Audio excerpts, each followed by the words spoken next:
How to place a McDelivery order in the McDonald's app. Hi everyone, I'm Jesus today. Without any delay, let's jump right in. First, open McDonald's on your device. Here, you'll find this kind of screen pop up.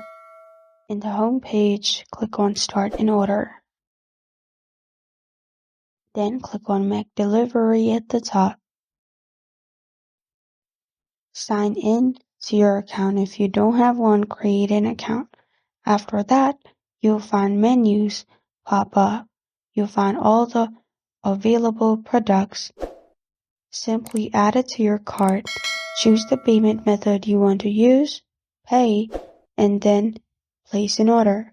After you do that, you're good to go. This is how to place a McDelivery order in the McDonald's app. Thank you for joining me today. If this video helps you out, please leave a like and subscribe for more. Got a question or want to suggest a topic? Comment below. Thank you for watching.